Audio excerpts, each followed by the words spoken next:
আসসালামু আলাইকুম এভরিওয়ান। আজকে নিয়ে আসলাম চিকেন নাগেট রেসিপি। এই যে ছোট ছোট টুকরো করে রাখা 1 কাপ পরিমাণ চিকেন আমি ব্লেন্ডারে হালকা করে ব্লেন্ড করে নিব, খুব বেশি ব্লেন্ড করব না। এরপরে মিডিয়াম সাইজের 4 টুকরো পাউরুটি আমি সাইডগুলো কেটে নেব। আপনারা বড় পাউরুটি হলে 2টি পিস বা 2টির একটু বেশি নিতে পারেন। আমারগুলো ছোট ছিল তাই আমি 4 টুকরো নিয়েছি।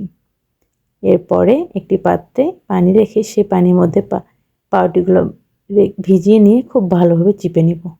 সাথে সাথে তুলে নিতে হবে, সেটাকে বেশিক্ষণ রাখা যাবে না।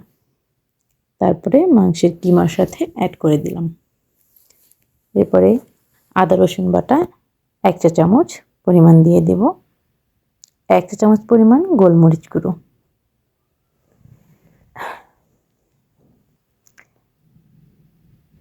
এবার দিয়ে দিচ্ছি বাটার।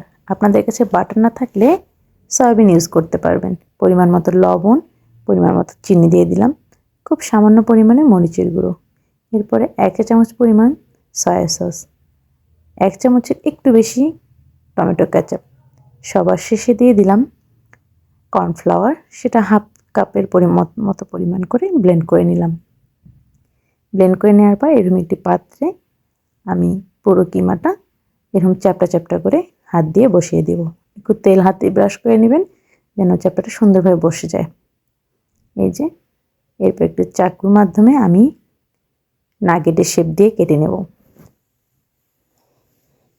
পুরোটা কেটে নেওয়ার পর হাতে এরকম করে নিয়ে সুন্দরভাবে শেপটা যেন ঠিক করতে পারি চেষ্টা করলাম। এরপরে আপনারা আপনাদের পছন্দ মতো শেপ দিয়ে দিতে পারবেন।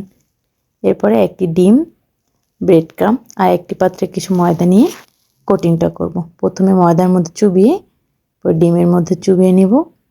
ডিমের মধ্যে চুবিয়ে নিয়ে শেষে ব্রেড ক্রাম্বের মধ্যে চুবিয়ে নেব। এক্ষেত্রে আপনাদের ব্রেড ক্রাম্ব না থাকলে টোস্টের গুঁড়ো, টোস্ট বিস্কুটের আপনারা গুঁড়ো করে নিতে পারবেন। এই যে এভাবে বেশ কয়েকটি আপনারা তৈরি করে নেবেন। এই যে আমি করে নিলাম। করে নেওয়ার পর আপনারা এগুলো একটি এয়ারটাইট পাত্রে রেখে ফ্রিজে 1-1.5 মাসের মতো সংরক্ষণ করতে পারবেন।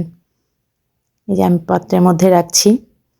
আপনারা যখন এভাবে ফ্রিজে করে রেখে দিবেন, আপনারা যখন ইচ্ছা বের করে ভেজে খেতে পারবেন।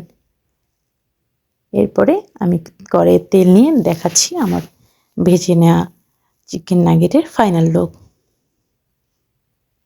এই যে ভাজা খুব বেশি হিট দেব না, মিডিয়াম হিটে রাখবো যেন চিকেনটা ভালো মতো সিদ্ধ হয়। এই যে আমার চিকেন নাগেটের ফাইনাল লুক। কেমন হয়েছে অবশ্যই কমেন্টসে জানাবেন।